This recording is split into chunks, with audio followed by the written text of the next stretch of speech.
Mothers day సందర్భంగా అవిరా fertility హాస్పిటల్లో మే 12 నుండి 31 వరకు ఉచిత సంతాన శిబిరం. నమస్తే and welcome to Suman TV.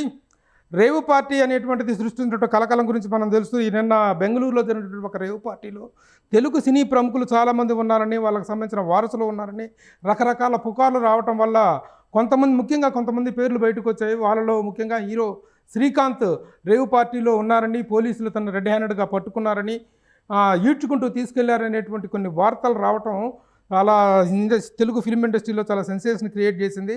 అయితే ఇందులో నిజానిజాలు ఏమిటి, ముఖ్యంగా హీరో శ్రీకాంత్ ఎక్కడ ఉన్నారు, ఆ టైంలో ఏం చేస్తున్నారు, ఏం జరిగింది అనే వివరాలను వేరే వాళ్ళ ద్వారా తెలుసుకోవటం కాదు, డైరెక్ట్గా శ్రీకాంత్ నుండి ఒక వివరణ కోరటం కోసం సుమన్ టీవీ ప్రయత్నించినప్పుడు సుమన్ టీవీకి లైవ్లోకి శ్రీకాంత్ గారు రావటం జరిగింది. శ్రీకాంత్ గారు వెల్కమ్ అండి. నమస్తే. నమస్తే. నమస్తే చెప్పండి. నమస్తే.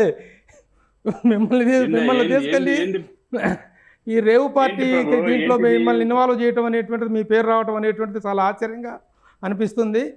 అసలు ఏం జరిగింది, మీ దగ్గర ఉన్న వివరణ ఏంటండి? చిరాగ్గా ఉంది, చాలా చిరాగ్గా ఉంది. ఒకటే మాట చెప్పాలంటే ఈ సోషల్ మీడియాలో వచ్చిన న్యూస్ నిజంగా చాలా ఇరిటేషన్ గా ఉంది. ఎందుకంటే నేను ఎప్పుడు సీరియస్ గా మాట్లాడాను, ఎప్పుడు నవ్వుతానే సరదాగానే ఉంటాను. ఇప్పుడు ఒకసారి ఏమో యాక్సిడెంట్ అయిపోయి శ్రీకాంత్ చనిపోయాడని చెప్తే ఇంట్లో వాళ్ళు బాధపడతారు. ఒకసారి చూస్తేనేమో విడాకులు తీసుకున్న శ్రీకాంత్ ఇటువంటాడు అటువంటాడు అని రాసి ఆ టైప్ లో రాశారు. అది నువ్వు ఉన్నావు, డైరెక్ట్ గా సాక్షి నువ్వే ఉన్నావు.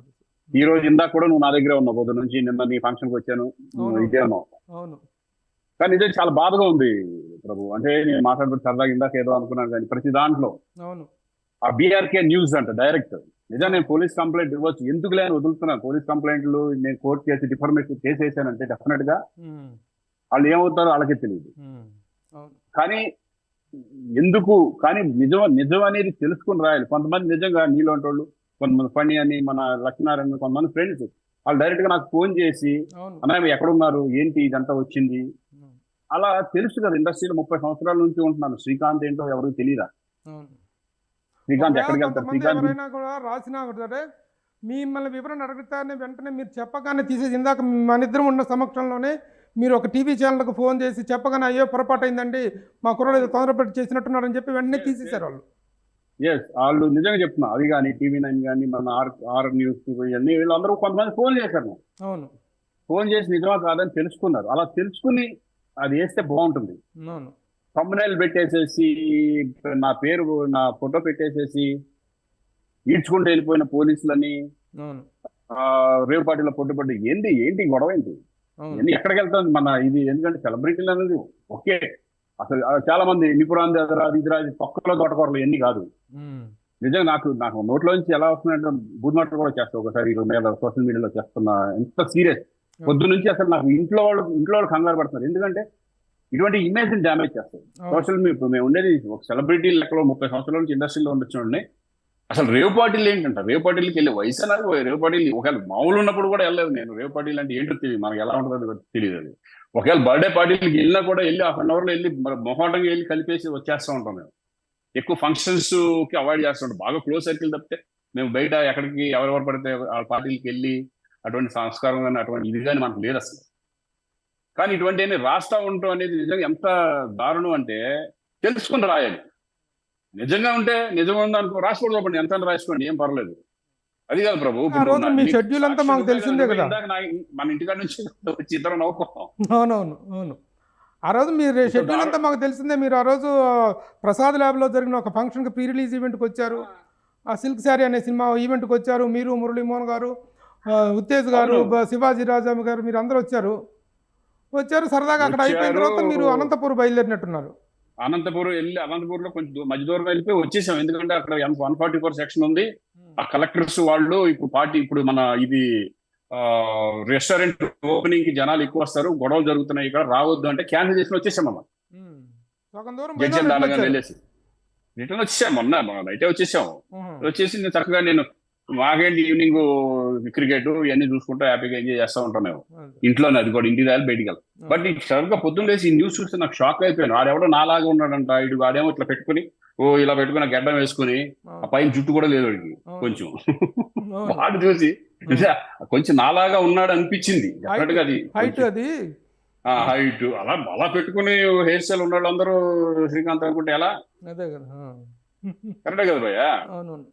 చాలా తప్పు, అది రాంగ్. అది ఏంటంటే మన మీడియా నిజంగా ఇవన్నీ ఏంటంటే కొంచెం మన మీడియా వాళ్ళు కూడా ఆలోచించుకుని వేయడం అనేది చాలా కరెక్ట్ గా అనుకుంటున్నాను నేను. ఎందుకంటే ఏ సెలబ్రిటీ నేనే కాదు, ప్రతి వాళ్ళు కొన్ని కొన్ని వాళ్ళ వాళ్ళ పర్సనల్ ఎక్కడికి వెళ్ళినా సరే దానికి వెళ్ళినట్టు, ఒకవేళ బర్త్డే ఫంక్షన్కి ఎక్కడ కనిపించాడు వెళ్ళన్నాడు ఏదో ఈ టైప్ లో కూడా రాసేస్తూ ఉంటారు. ఎందుకు వచ్చిన కూడా మీరు ఎలాంటి దీని మీద మీరు ఎలా స్పందించబోతున్నారు? ఏం స్పందన ఇప్పుడు నువ్వు చెప్పినట్టు ఎవరికి వెళ్ళి రోడ్ల మీద డప్పులు వేసుకుని తిరుగుతాడు నేను కాదని ఏం చెప్తాం? మీడియా ద్వారా చెప్పగలం ఏదైనా సరే.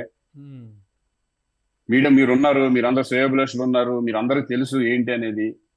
మీ ద్వారానే బయటికి వెళ్ళాలి. ఇప్పుడు నేను వెళ్ళి నేను ఏం చేయని చెప్పు, నా మీద వచ్చేసింది వేసేసారు మొత్తం మీద. మా ఇంట్లో వాళ్ళకి మా అందరూ మేమే నవ్వుకుంటున్నాం. కానీ ఫ్రెండ్స్ కానీ మీ శ్రేయోభిలాషులు ఫ్యామిలీ మెంబర్స్ కొంతమంది చాలా సివియర్ గా రియాక్ట్ అవుతున్నారు. ఎట్టి పరిస్థితుల్లో దీని మీద యాక్షన్ తీసుకోవాల్సిందని చెప్పి చాలా మంది జడ్జిలు లాయర్లు చాలా మంది ఫ్రెండ్స్ ఉన్నారు. వాళ్ళందరూ డైరెక్ట్ గా వేసేద్దాం, డిఫర్మేట్ కేసు వేసేద్దాం, కేసులు వేద్దాం, ఏం నువ్వెందుకు భయపడతావు? అది భయం అనేది కాదు ఇక్కడ. ఎందుకు రచ్చ ఎందుకు చేస్తూ వాళ్ళందరికీ వాళ్ళు తెలుసుకోవాలి. ఇక ముందన్నా ఏదన్నా న్యూస్లు ఉంటే తెలుసుకుని రాయండి. నిజంగా అబద్ధం ఎంత నిజం ఎంత అనేది వాళ్ళు ఫోన్లు చేయండి. కొంతమంది నాకు ఫోన్ చేశారు, డైరెక్ట్ ఫోన్ చేశారు. లేకపోతే మీరు ఇలాంటి వాళ్ళు ఉంటారు తెలిసిన వాళ్ళు, అది నిజమా కాదని తెలుసుకోండి.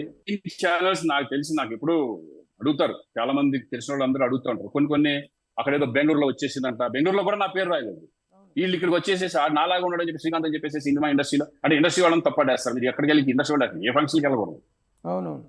అటువంటి ఫంక్షన్ కాదు చాలా మంది ఎవరు వెళ్ళరు. మా హీరో నాకు తెలుసు కదా, రేవ్ పార్టీలు ఈ పార్టీలు ఎవరు ఏదైనా ఎవరైనా పిలిస్తే అప్లికేషన్కి వెళ్ళిపోయి బర్త్డే పార్టీలు తెలియకుండా వెళ్తారు కదా. బర్త్డే పార్టీ మిగతా వాళ్ళు కొంతమంది చేస్తే వీళ్ళ తప్పు కూడా కాదు కదా ఒక రకంగా. మామూలు బర్త్డే పార్టీ కానీ పిలిచిన తర్వాత అక్కడ వాళ్ళు డ్రగ్స్ ఏర్పాటు చేసుకొని వాళ్ళు చేసుకుంటే దాంట్లో మనకు సంబంధం లేదు. అటువంటి వెళ్ళినా కూడా ఇమ్మీడియట్ గా ఇవన్నీ తెలుసు మేము వచ్చేస్తాం. ఒక్కోసారి వెళ్ళినా కూడా ఇక్కడేదో ఇదిగా ఉందిరా బాబు ఇటువంటి పార్టీలు మనకు వద్దులే అని చెప్పేసి బ్యాక్ వచ్చేస్తా ఉంటాను. అసలు యాక్చువల్ గా నేను సాయంత్రం మీరు దీనికి వెళ్ళాల్సింది కదా, డైరెక్టర్స్ అసోసియేషన్ ఫంక్షన్ కి మీరు వెళ్ళాలి. అది నేను చిన్న మిస్టేక్ పడింది ఏంటంటే దానికి పర్మిషన్ ఇవ్వలేదు పొద్దున్న 11 వరకు అని చెప్పేసి. నాకు ఎవరో ఇది చేయడం ఫంక్షన్ లేదనుకున్నాను నేను. లేకపోతే డైరెక్ట్ దానికి 100% వెళ్ళేవాడు నేను. వీరశంకర్ వీళ్ళందరూ నాకు ఫోన్ చేసి చెప్పారు ఆ ఫంక్షన్ లేదనుకుని పర్మిషన్ ఇవ్వలేదు, క్యాన్సిల్ అని చెప్పేసారు నాకు కొంతమంది పొద్దున. సరే ఇంక క్యాన్సిల్ అయిందేమో అనుకుని నేను సైలెంట్ అయిపోయాను. క్రికెట్ చూసుకుంటూ కూర్చున్నారు ఇంట్లో. క్రికెట్ చూసుకుంటూ కూర్చున్నాం. ఏం చేస్తా, అది పోయింది, అది లేదు. అది వర్షార్పణం అయిపోయింది. వర్షార్పణం అయింది. ఇప్పుడు ఇటువంటి అన్ని ఫేక్ న్యూస్లు నిజంగా చాలా బాధ కనిపిస్తా ఉంటుంది. ఎందుకంటే ఒకసారి ఇలాగే అంటే కింద కామెంట్స్ రాసేస్తారు కదా. ఇప్పుడు ఎట్లా ఉంటుందంటే కామెంట్ విచిత్రంగా ఉంటుంది కదా. ఇప్పుడు శ్రీకాంత్ వెళ్ళినా సినిమా వాళ్ళందరూ ఇంతే, ఈయన ఎవరు బయట ఎట్లా ఉంటారు, లోపల వేరే ఉంటుంది, ఈ టైప్ లో రాస్తూ ఉంటారు. ఎన్ని బాధగా అనిపిస్తూ ఉంటారు. పిల్లలు చూసి చదువుకుని వాళ్ళు ఫీల్ అవుతారు కదా. సరే మనం ఓకే, నాకు ఎక్స్పీరియన్స్ ఉంది, పెద్దోడిని, కొంచెం మనం అన్ని తెలుసు కాబట్టి. చిన్నపిల్లలు ఏమనుకుంటారు, మా నాన్న మీద రాశారని వాళ్ళు చాలా చాలా ఇబ్బందిగా ఫీల్ అవుతూ ఉంటారు. ఊహగారు చూసారా ఇవన్నీ, ఎలా ఏమన్నారు, ఆవిడ స్పందన ఏమిటి? వీళ్ళకి ఏమంటది, వీళ్ళకి బుద్ధి లేదా, వీళ్ళకి అది లేదా అది లేదా అంటారు. ఏంటది ఇటువంటి మీరు కండక్ట్ మీరు ఏం చేసేయండి అది అని అంటారు. ఇంట్లో వాళ్ళు ధైర్యమే. నేను ఎందుకులే మనకి కేసులు అనవసరంగా తెలుసుకుంటారులే. ఫేక్ న్యూస్ మనం చేయనప్పుడు మనం ఎందుకు భయపడాలంటున్నాం. అదే మొన్నటిసారి గతంలో కూడా వీళ్ళందరి మీద అందరి కొంతమంది పేర్లు పెట్టి చనిపోయిన కోట శ్రీనివాసరావు గారు చనిపోయారని, వాళ్ళని వీళ్ళని ఎన్నిసార్లు ఎంతమంది మీద. అవును, అది మీ మీద వచ్చింది గతంలో. ఎంత నీచానికి దిగజారిపోయారంటే నేను చెప్తున్నాను ప్రభు. వాళ్ళ thumbnails పెట్టేసేసి ఇష్టం వచ్చినట్టు వేసేసి వాళ్ళ డబ్బుల కోసం. నేను ఇంట్లో ఎప్పుడు నేను రివర్స్ ఎప్పుడు మాట్లాడి మీకు తెలుసు అసలు. అవును. వాళ్ళు డబ్బుల కోసం thumbnail పెడితే చూసేస్తారు, వ్యూవర్షిప్ కోసం ఇవన్నీ చేస్తున్నారు తప్పితే. దయచేసి నేను ఆడియన్స్ కూడా ఒకటే చెప్తున్నాను, thumbnails పెట్టిన ఏది నమ్మొద్దు. ఒకవేళ నిజం అంటే నిజం అనేది అన్నిటికీ తెలిసిపోద్ది, నిజంగా ఉందని తెలిసిపోద్ది. కానీ ఫేక్ న్యూస్ మాత్రం నమ్మొద్దు దయచేసి. ఏది ఫేక్ అనుకున్నది మీరే అర్థం చేసుకొని దయచేసి అటువంటి వాటిని ఎంకరేజ్ చేయొద్దు, వాళ్ళని సబ్స్క్రైబ్ కూడా చేయొద్దు. ఈ టైప్ లో నేను డెఫినెట్గా 100% నేను చెప్తున్నాను, ఇటువంటి ఫేక్ న్యూస్ మాత్రం నమ్మొద్దు దయచేసి. మీ మీడియా ద్వారా నేను చెప్పేది అందరికీ ఒకటి ఏంటంటే, దయచేసి అన్ని తెలుసుకుని నిజాలు అయితే రాసుకొని, నిజాలు లేకపోతే ఇటువంటి మీకు ఎవరో చెప్పారు అనే దాని మీద మీరు దయచేసి ఏదో ఎక్కడో ఒకళ్ళు పెడతారు, ఒకళ్ళు చూసేసి 100 మంది రాసేస్తున్నారు. అది కరెక్ట్ కాదని తెలుసుకుని రాస్తే బెటర్ అని నా ఉద్దేశం.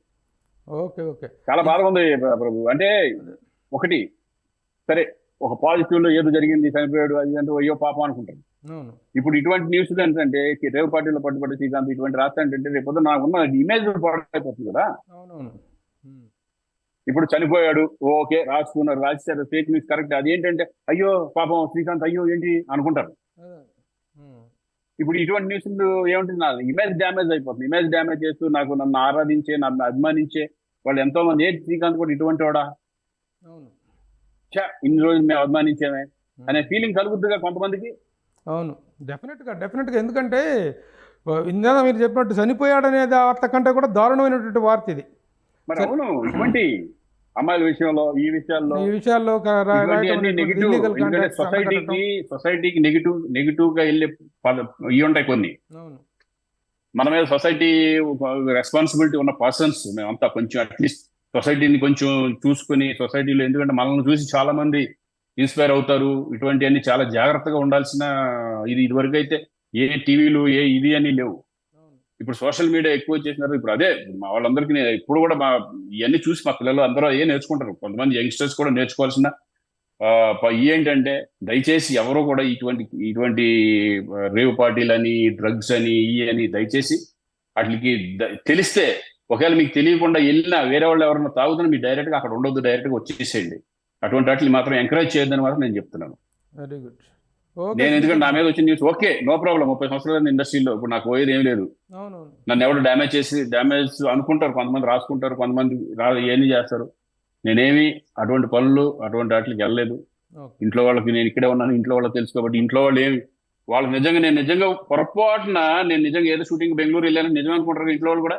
అవునవును, వాళ్ళకి ఇన్ఫర్మేషన్ కనుక తెలిసి ఉండకపోతే అనుకునే అవకాశం ఉంది కదా, అపార్థం చేసుకునే అవకాశం, అనుకునే అవకాశం ఉంది, జనాలకి అవకాశం ఉంది కదా అనుకునే అవకాశం.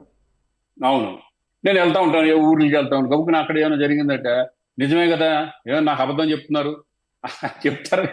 అవునవును అవును, ఎంత దారుణం భయ్యా ఇటువంటి. నిజంగా అందుకే చెప్తున్నాను, ఇంత ఫేక్ న్యూస్లు ఎవరో చెప్తున్నాను, డైరెక్ట్ పేరు చెప్తారు బీఆర్కే న్యూస్ అంట. ఎవరు బీఆర్కే న్యూస్? పోలీసులు అంట. ఈడెళ్ళి చూసాడు, డైరెక్ట్ వెళ్ళి చూసాడా లేకపోతే నా ఫేస్ మొత్తం క్లియర్ గా కనిపించింది. ఆడెవడో కొంచెం నాలాగా ఉన్నాడు, కప్పుకొని వేస్తే నా గడ్డం వేసుకుని బట్టలు వేసుకుని ఉంటే నేను అనుకుంటే ఎట్లా? ఫైనల్ గా దీని మీద మీరు ఎలా రియాక్ట్ అయిపోతున్నారు, ఎలాంటి చర్యలు తీసుకోబోతున్నారు? ఏం రియాక్ట్ అవుతాం, ఎక్కడ ఎందుకు అంటే డెఫినెట్ గా సీరియస్ గానే ఉంది. ఏం చేద్దాం అనేది నేను లాయర్లతో మా వాళ్ళతో మాట్లాడి ఎట్లా ఏంటి ఏం చేద్దాం అనేది డిసైడ్ చేస్తాను. ఎందుకంటే ఇటువంటి అవి వేరు ఈ వేరు, చనిపోయింది అనేయడం ఇవన్నీ కొన్ని ఉంటాయి. అవి బ్యాడ్, అవన్నీ ఏంటంటే సింపతి, అవన్నీ వేరు. ఇటువంటి న్యూస్లు మాత్రం ఇమేజ్ డ్యామేజ్ చేసే విధంగా ఉంటుంది కదా, తెలుసుకుని వేయాలి కదా ఇవన్నీ. అంతే భయ్య, నేను చెప్పేది ఏంటంటే చూద్దాం. అంటే వచ్చింది నాకు ఎవరైనా నేను ఇచ్చాను అనుకునే వాళ్ళు అనుకుంటారు, మనం ఏం చేసేది నా మనసు నాకు తెలుసు కదా. మనం ఎక్కడ ఉన్నా హైదరాబాద్ లో, మా ఇంట్లో కూర్చొని మాట్లాడుతున్నాను. చాలా దారుణం ఇది. శ్రీకాంత్ గారు థ్యాంక్ యూ. విజయ్ గారు చేస్తుంటే నేను అక్కడ ఉండేవాడు కదా. అవును, వదిలేసి ఇంట్లో పంపించేస్తాడు, శ్రీకాంత్ వెళ్ళిపో నీకు ఎందుకు రేట్ నన్ను. అవును, మొన్న మధ్యాహ్నం దాకా మాతోనే ఉన్నారు, నిన్నంతా ఇంట్లో ఉన్నారు, ఇవాళ మార్నింగ్ మన ఇద్దరం కలిసే ఉన్నాం.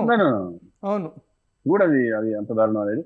సో అందుకనే మీ ద్వారా నేను ఇంతకంటే మేము ఏం చెప్తాం, మీరు మీడియా ద్వారా చెప్పగలం, మీడియా ద్వారా వచ్చింది మీడియా ద్వారానే మేము ఖండించగలం, అంతకంటే మనం చేసేది ఏం లేదు. చేయొచ్చు, కానీ వాళ్ళు మారాలని కోరుకుంటున్నాను. కొంచెం ఏమైనా ఉంటే కానీ ఇటువంటి న్యూస్లు తెలుసుకుంటే రాయండిరా బాబు అని చెప్తాం, తెలిసి నిజంతో నిజం అబద్ధంతో. ఎందుకంటే మీ వాళ్ళగా ఒక పబ్లిసిటీ, ఇటువంటి పార్టీల వల్ల తప్పు అనేది సమాచారం అనేది బయటకు వెళ్ళడం కరెక్టే, కానీ ఎవరెవరు ఏంటి ఎందుకు ఉన్నారు అనేది అటువంటి జాగ్రత్త తెలుసుకుని సెలబ్రిటీస్ మీద కొంచెం జాగ్రత్తగా ఉంటే బెటర్ అని, అంతకంటే ఏం లేదు. ఇప్పుడు ఇటువంటి న్యూస్లు రాయొద్దు, రేవు పార్టీలో అయితే చేయొద్దు అని ఏం చెప్పను. రేవు పార్టీలో జరిగింది తప్పు అయితే తప్పని రాయండి, కానీ ఎవరెవరు ఉన్నారు అనేది తెలుసుకుని రాయడం కరెక్ట్. ఆధారాలు సేకరించి పోలీసులు ఇచ్చిన ఇన్ఫర్మేషన్ ప్రకారం తీసుకొని చేయాలి. పోలీసులు ఇచ్చిన ఇన్ఫర్మేషన్ ప్రకారం రాయండి. మీరు ఊహించేసేసుకుని వాడు శ్రీకాంత్ లాగా ఉన్నాడు, అమ్మాయి వీళ్ళలాగా ఉన్నారు వాళ్ళలాగా ఉన్నారు అని ఊహించేసుకుని రాస్తే మనం ఏం చేస్తాం చెప్పు. అందులో మీ చుట్టూ ఒక రౌండ్ పెట్టి ఆ రౌండ్ రౌండ్ పెట్టి పెట్టి ఆ దూరం నుంచి క్లారిటీ లేకుండా దూరం నుంచి చూస్తే నేను బ్లాక్ అండ్ బ్లాక్ ఎప్పుడు వేసుకుంటూ ఉంటాను జనరల్ గా. ఎక్కువగా బ్లాక్ అండ్ వైట్ ఆడుతుంటారు మీరు. బ్లాక్ అండ్ ఆడు వైట్ వేసాను అలాగా ఉంది. ఏం చేస్తాం ఓకే. ఇప్పుడు అందుకే వైట్ షర్ట్ వేసుకొచ్చింది అమ్మ బ్లాక్ షర్ట్ వేసుకుంటే ఆడే మళ్ళీ సీఎం అక్కడే చేస్తున్నాడు. మళ్ళీ బ్లాక్ షర్ట్ వేసుకుంటే అదే అనుకునే ప్రమాదం ఉంది. చూసావు అక్కడి నుంచి డైరెక్ట్ గా వచ్చి చెప్పేస్తున్నాడు ఊరిని ఎంత ఈ టైంలో చెప్తారు కదా మళ్ళీ. అవును అవును. ఓకే ఓకే శ్రీకాంత్ గారు, థ్యాంక్ యూ. ముఖ్యంగా టీవీ ప్రేక్షకుల ముందుకు వచ్చే, సుమన్ టీవీ ప్రేక్షకుల ముందుకు వచ్చి జరిగిన వాస్తవాన్ని మీరు చెప్పడం మరియు వివరణ ఇవ్వటం అనేటి వల్ల దీని మీద వచ్చినటువంటి పుకార్లకి ఫుల్ స్టాప్ పడే అవకాశం ఉంది. ఇది కేవలం శ్రీకాంత్ గారు ఆవేదన ఒకటే కాదు, సినిమా ఇండస్ట్రీలో చాలామంది మీద, సెలబ్రిటీస్ మీద ఇలాంటి పుకార్లు పుట్టించి ఇదిగో తోక అంటే అదిగో పులి అన్నట్టుగా సామెత నిజమయ్యేలాగా చేసినటువంటి సోషల్ మీడియా కొంత రెస్పాన్సిబుల్గా ఆలోచించాల్సిన అవసరం ఉంది. నిజంగా జరిగితే మాత్రం చట్టం అనేది వదిలిపెట్టదు, చట్టం తన పని తను చేసుకుపోతుంది. ఆ రోజున సరైనటువంటి ఆధారాలతో మీడియా అనేటువంటిది న్యూస్ ప్రజెంట్ చేయడంలో తప్పులేదు, కానీ ఈ విధంగా గాలిలో పుకార్లు పుట్టించి ఈ విధంగా చేయడం అనేటువంటిది చాలా బాధాకరం అనేటువంటి విషయాన్ని శ్రీకాంత్ గారు వ్యక్తం చేశారు. సో మీడియా కూడా సంయమనం పాటించాల్సిన అవసరం ఉంది. Signing off from Suman TV. Suman టీవీలో మీ పర్సనల్ అండ్ బిజినెస్ ప్రమోషన్స్ కోసం కింది నెంబర్కి కాంటాక్ట్ చేయండి.